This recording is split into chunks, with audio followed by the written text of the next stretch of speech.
كانوا قليلا من الليل ما يهجعون۔ ہم آپ کے سامنے چند گزارشات لے کے آئے تھے توحید الوہیت کے حوالے سے۔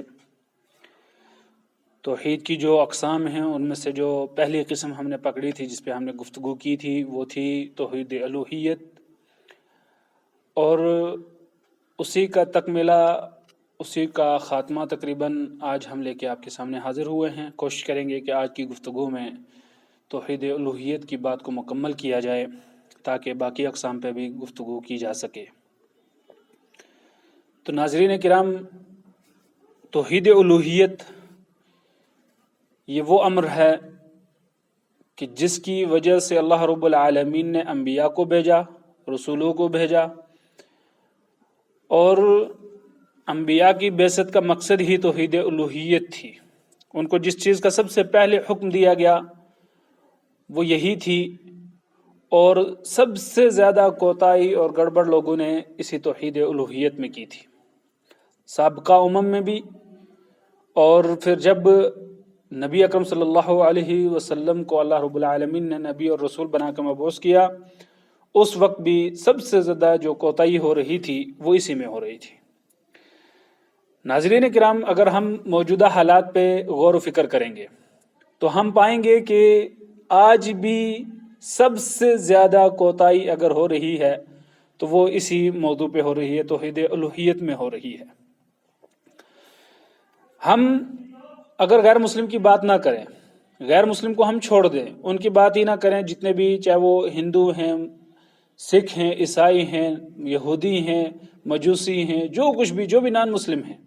ان سب کی ہم بات اگر نہ کریں،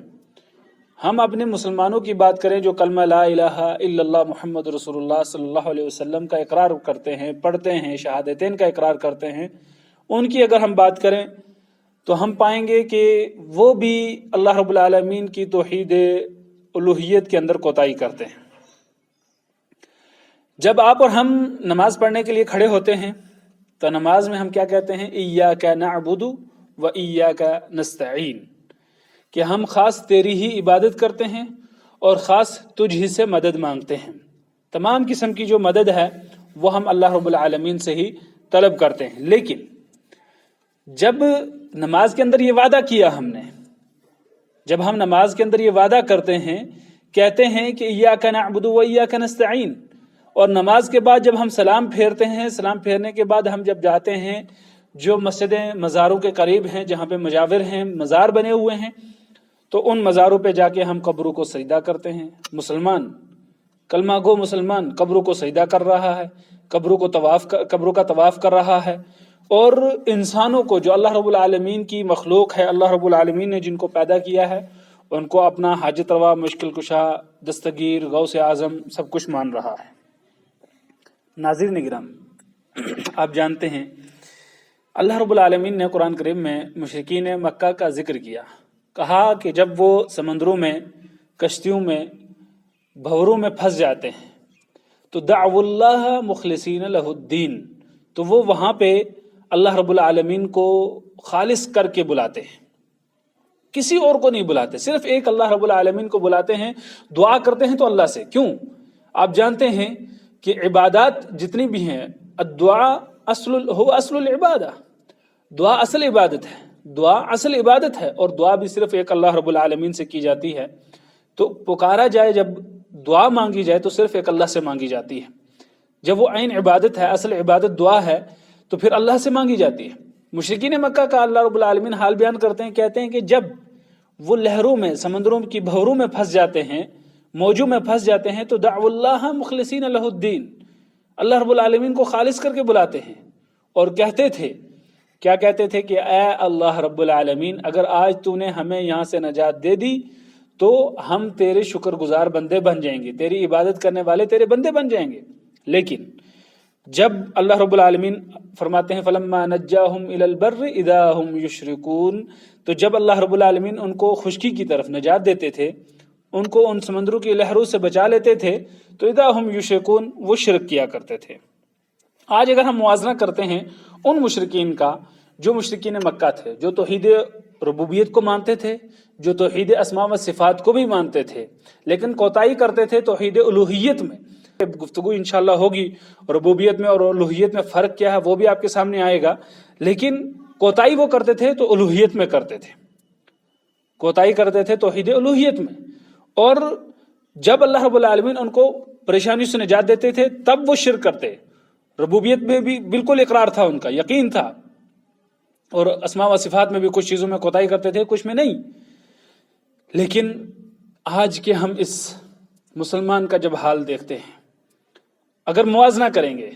وہ مشرکین مکہ کے جو مشرک تھے، جنہوں نے کلمہ لا الہ الا اللہ محمد رسول اللہ نہیں پڑھا تھا،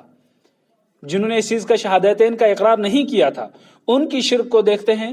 اور آج کے جو مسلمان کی شرک ہے اس کو دیکھتے ہیں جو شہادتین کا اقرار کرتا ہے. تو فیصلہ آپ پہ چھوڑیں گے کون بڑا مشرک ہے، کس کی شرک زیادہ بڑی ہے، کون جو ہے اللہ رب العالمین کی توحید الوہیت کے اندر سب سے زیادہ کیا کرتا ہے کہ گڑبڑ کرتا ہے، اس کا انکار کرتا ہے، یا اس کے اندر دوسرے معبودان باطلہ کو لاتا ہے. جب ہم تو شرک کی اقسام اور شرک پہ بات کریں گے انشاءاللہ اس پہ مزید تفصیل آئے گی، آپ سنیں گے اور فرق کریں گے کہ کیسے ہم اور آپ اس چیز میں فرق کر سکتے ہیں اور جان سکتے ہیں کہ کون غلط تھا اور کون صحیح. اللہ رب العالمین نے قرآن کریم کے اندر ارشاد فرمایا وَلِلَّهِ غَيْبُ السَّمَاوَاتِ وَالْأَرْضِ وَإِلَيْهِ يَرْجَعُ الْأَمْرُ كُلُّهُ، کہ اللہ رب العالمین کے لیے زمین و آسمان کی تمام غیبی چیزیں، تمام غیب کا علم اللہ رب العالمین کے پاس ہے، اور اسی کے پاس سارے کے سارے معاملات لوٹ کے جاتے ہیں، تمام فیصلے اسی کی طرف ہے، تمام چیزوں کے فیصلے کرنے والا وہی ہے. اور پھر حکم دیا اللہ رب العالمین نے، کہا فَعْبُدْهُ، تو اسی رب کی عبادت کی جائے، اس کے سوا کسی اور کی عبادت نہ کی جائے، کسی اور کو سجدہ نہ کیا جائے، یہاں تک کہ سجدہ تعظیم بھی کسی اور کو کرنا جائز نہیں ہے سوائے اللہ رب العالمین کے. اور پھر فرمایا وَتَوَكَّلْ عَلَيْهِ، اور اسی ایک اللہ پر بھروسہ کرو، اسی ایک اللہ پر بھروسہ کرو. وَمَا رَبُّكَ بِغَافِلٍ عَمَّا تَعْمَلُونَ، اور آپ کا رب اس چیز پہ غافل نہیں ہے، جو کچھ بھی تم لوگ کرتے ہو اس سے آپ کا رب غافل نہیں ہے. ذرا سوچئے، اللہ رب العالمین نے بھروسہ اسی پہ کرنے کا کہا، عبادت رب کی کرنے کا کہا، اور سارے کے سارے فیصلے اور معاملات اللہ ہی کی طرف لوٹ کے جاتے ہیں. تو پھر ذرا سوچئے کہ جب ہماری نمازیں، ہمارے معاملات اللہ رب العالمین کے پاس پہنچیں گی نہیں، ہماری دعائیں اللہ کے پاس پہنچ ہی نہیں رہی ہیں، ہم کسی اور سے مانگ رہے ہیں، کسی اور کو اپنا حاجت روا اور مشکل کشا بنا رہے ہیں، تو پھر اللہ رب العالمین کی نصرت اور مدد ہمارے لیے کہاں سے آئے گی؟ جبکہ حکم ہے اللہ رب العالمین پہ یہ، کیونکہ یہ ساری کی ساری چیزیں جو ہے توحید الوہیت سے تعلق رکھتی ہیں، اللہ رب العالمین کی توحید الوہیت سے تعلق رکھتی ہیں. اور پھر اللہ رب العالمین نے فرمایا فَإِن تَوَلَّوْا فَقُلْ حَسْبِيَ اللَّهُ، اگر اے نبی صلی اللہ علیہ وسلم اگر یہ لوگ اس چیز سے اعراض کریں، انکار کریں، بھٹک جائیں، راست کو چھوڑ دیں، تو پھر آپ کہہ دیجئے فَقُلْ حَسْبِيَ اللَّهُ، تو کہہ دیجئے مجھے ایک اللہ رب العالمین ہی کافی ہے، لا الہ الا ہو، کوئی عبادت کے لائق نہیں، کوئی معبود برحق نہیں، وہی ایک عبادت کے لائق ہے، معبود برحق ہے. علیہ توکلت وہو رب العرش العظیم، اور میرا بھروسہ اسی اللہ رب العالمین پہ ہے، اور وہ عرش عظیم کا رب ہے، اور وہ عرش عظیم کا رب ہے. اور عرش عظیم کا نظام، آسمانوں کا نظام، زمینوں کا نظام، زمین و آسمان کے بیچ میں جو کچھ بھی ہے اس کا نظام، ان کو رزق دینے کا کام، یہ سارا اللہ رب العالمین کے لیے. غیب بھی اللہ جانتا ہے، غیر کلی مطلق غیب صرف اللہ رب العالمین جانتا ہے، اللہ کے سوا کوئی بھی نہیں جانتا. یہ ساری چیزیں اللہ رب العالمین کے لیے، یہ ساری صفات اللہ رب العالمین کی ہیں. اور اگر یہ صفات ہم اللہ رب العالمین کی بجائے کسی اور کی طرف لوٹاتے ہیں، کسی اور کی طرف منسوب کرتے ہیں، کسی اور سے ان کو کوئی ایک صفت بھی کسی اور کے اندر ڈھونڈتے ہیں، تو یاد رکھیے وہ شرک ہے، اور اللہ رب العالمین اس کو کبھی بھی معاف نہیں کرے گا. اور اللہ کے نبی صلی اللہ علیہ وسلم کو اللہ رب العالمین نے حکم دیا توحید کی الوہیت سمجھاتے ہوئے، پڑھاتے ہوئے، کہ وَتَوَكَّلْ عَلَى الْحَيِّ الَّذِي لَا يَمُوتُ، کہ اس زندے رب پر کے کیا بھروسہ کرو جس کو موت نہیں آتی. وَسَبِّحْ بِحَمْدِهِ، اور اس کی تسبیح بیان کریے اور اس کی تعریف بیان کیجیے. وَكَفَى بِهِ بِذُنُوبِ عِبَادِهِ خَبِيرًا، اور وہ بندوں کے جتنے بھی گناہ ہیں ان کی خبر رکھنے والا ہے. اور اللہ کے نبی صلی اللہ علیہ وسلم نے ارشاد فرمایا کہ اللہ رب العالمین نے جنت کو حرام جہنم کو حرام کر دیا، اس پہ جہنم کو اس شخص پہ حرام کیا ہے جس نے لا الہ الا اللہ کہہ دیا اور اس پہ وہ قائم رہا. اللہ رب العالمین کی الوہیت پہ قائم رہا، اس کی توحید میں توحید الوہیت میں کسی قسم کی شرک نہیں کی، کسی اور کو اپنا معبود نہیں مانا، کسی اور سے جا کے دعائیں نہیں کی، کسی قبر کو سجدہ نہیں کیا، کسی ولی، کسی پیر، کسی عامل، کسی مجاور، کسی کے اوپر بھروسہ نہیں کیا، بھروسہ کیا تو ایک اللہ پر کیا، ڈرا تو صرف ایک اللہ سے ڈرا، جھکا تو ایک اللہ کے سامنے جھکا، سجدہ کیا تو اللہ کے لیے کیا، تعظیم کا سجدہ تب بھی اللہ کو کیا، دعائیں جب مانگنی ہوئی تب بھی اللہ سے مانگی، نمازیں پڑھی تو اللہ کے لیے پڑھی، روزے رکھے، جتنی عبادات کی تو صرف اللہ کے لیے کی، راضی کیا تو اللہ کو کیا، اللہ کو ناراض کر کے بندوں کو راضی نہیں کیا، اور اس نے جو وعدہ کیا ایاک نعبد و ایاک نستعین، اس وعدے کو اس نے پورا کیا، تو ایسے لوگ جو ہیں اللہ رب العالمین نے ان کے لیے جنت کو واجب قرار دے دیا ہے، جہنم کو حرام قرار دیا ہے ایسے لوگوں پہ۔ اور ایک اور حدیث ہے، اللہ کے نبی صلی اللہ علیہ وسلم نے ارشاد فرمایا کہ قیامت کے دن ہوگا، سارے لوگ جب جنتی جنت میں چلے جائیں گے، جہنمی جہنم میں چلے جائیں گے، کچھ لوگ ایسے ہوں گے جنہوں نے زندگی میں کبھی اللہ رب العالمین کے ساتھ شرک نہیں کی ہوگی، توحید الوہیت میں کوئی کوتاہی نہیں کی ہوگی، توحید پہ قائم رہے ہوں گے، لیکن انہوں نے اپنی زندگیوں میں اور بہت سارے بد اعمالیاں کی ہوں گی، گناہ کیے ہوں گے،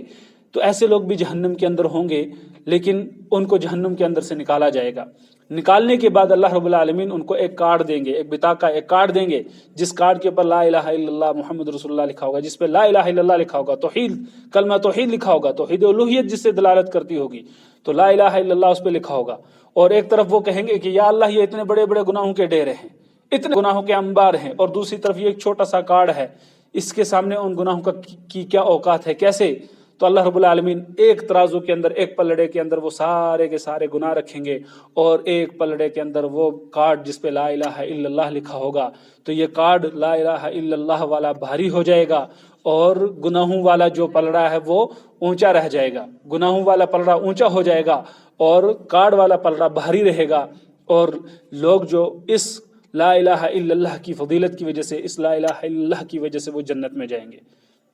اللہ رب العالمین اپنے فضل و کرم سے، خاص عنایت سے ان کے سارے گناہوں کو معاف کر دیں گے، اور لا الہ الا اللہ کی وجہ سے ان کو جنت نصیب ہو جائے گی۔ جتنے انہوں نے گناہ کیے ہوں گے اس کے بدلے ان کو جہنم میں اللہ رب العالمین جتنا چاہے گا اتنا ان کو عذاب دے گا، اور جب اللہ رب العالمین کی منشا ہوگی، مشیت ہوگی، ان کو جہنم سے نکال کر وہ کارڈ دے کے اس اپنے فضل و کرم اور احسان کے ذریعے اللہ رب العالمین لوگوں کو جنت میں ڈالے گا۔ تو ناظرین کرام، توحید الوہیت یہ ایک انتہائی حساس مسئلہ ہے، اور جب ہم توحید ربوبیت اور اسماء و صفات پہ بات کریں گے تو بیچ میں کچھ چیزیں اس سے متعلق، کیونکہ یہ تینوں چیزیں ایک دوسرے کے ساتھ جڑی ہوئی ہیں، اس لیے ان کا ذکر ہوتا رہے گا۔ اللہ رب العالمین نے تمام عبادتوں کو خالص لوجہ اللہ کرنے کا حکم دیا ہے، نبی اکرم صلی اللہ علیہ وسلم کو بھی یہی حکم ملا، اور نبی اکرم صلی اللہ علیہ وسلم کے بارے میں کو اللہ رب العالمین نے یہ خود حکم فرمایا لئن اشرکت لَيَحْبَطَنَّ عَمَلَكَ، اے نبی صلی اللہ علیہ وسلم اگر آپ شرک کریں گے اور آپ کے سارے اعمال بھی کیا ہو جائیں گے، برباد ہو جائیں گے، وَلَتَكُونَنَّ مِنَ الْخَاسِرِينَ، اور آپ نقصان اٹھانے والوں میں سے ہو جائیں گے۔ یہ حال ہے نبی مکرم صلی اللہ علیہ وسلم کا، جب اللہ رب العالمین ان کو اتنی سخت وعید فرما رہے ہیں، پھر ہمارا اور آپ کا کیا حال ہوگا؟ اس لیے آئیے ہم اور آپ توحید الوہیت کو سمجھیں، توحید الوہیت کے بارے میں جانیں، اللہ رب العالمین کی توحید کی جتنی بھی اقسام ہیں ان کو سمجھیں، اور اس کے مطابق زندگی گزارنے کی کوشش کریں، اپنے اعمال کی اصلاح کریں۔ جتنے بھی ہمارے اعمال ہیں صرف لوجہ اللہ ہونے چاہیے، اللہ رب العالمین کو راضی کرنے کے لیے ہونے چاہیے، اور اس طریقے پہ ہونا چاہیے جس طریقے پہ نبی اکرم صلی اللہ علیہ وسلم نے ہمیں وہ کام کر کے دکھائے، یا کرنے کا حکم دیا، یا تعلیمات دی اللہ کے نبی صلی اللہ علیہ وسلم نے اس کام کو اس طریقے سے کرنے کی، اور ہر اس کام سے ہم بچیں، دور جائیں جس کام کے کرنے سے ہمیں منع کیا گیا ہے، جو اللہ رب العالمین کی رضا کی خاطر نہیں ہے، جو نبی اکرم صلی اللہ علیہ وسلم کے بتائے ہوئے راستے پر نہیں ہے۔ اللہ رب العالمین ہمیں اور آپ کو ایسے ہر کام کرنے سے روکے، اللہ رب العالمین ہمیں اور آپ کو دین کی، دنیا کی کامیابیاں عطا فرمائے، اور جب تک اس دنیا پر اسلام پر قائم اور دائم رکھے، جب اس دنیا سے جائیں کلمہ لا الہ الا اللہ محمد رسول اللہ صلی اللہ علیہ وسلم نصیب ہو، تو انشاءاللہ توحید ربوبیت پہ اور اسماء و صفات پہ بات ہوگی، اور اس میں کچھ ذکر ان کا بھی آتا رہے گا۔ اللہ رب العالمین ہمیں اور آپ کو کہنے سننے سے زیادہ عمل کرنے کی توفیق عطا فرمائے۔ وصلی اللہ علی نبینا محمد وعلی آلہ وصحبہ اجمعین۔ ہمارے اس چینل کو زیادہ سے زیادہ شیئر کریں، سبسکرائب کریں اور لائک کریں، اور اپنے دوستوں کو کہیں کہ یہ ویڈیو سنیں، دیکھیں۔ یہ ادنا سی ایک چھوٹی سی کوشش ہے تاکہ ہم وہ لوگ جو گھروں میں بیٹھے ہوئے ہیں ان کے سامنے دین کی چند باتیں، چند گفتگو عقیدے سے اور دوسرے عناوین پہ متعلق جتنے بھی جمعہ کے خطبے ہوتے ہیں اور دوسری چیزیں ہوتی ہیں، تاکہ ہم ان چیزوں کو آپ کے سامنے لا سکیں۔ اللہ رب العالمین ہمیں اور آپ کو ہر کام اپنی رضا کی خاطر کرنے کی توفیق عطا فرمائے۔ والسلام علیکم ورحمۃ اللہ وبرکاتہ۔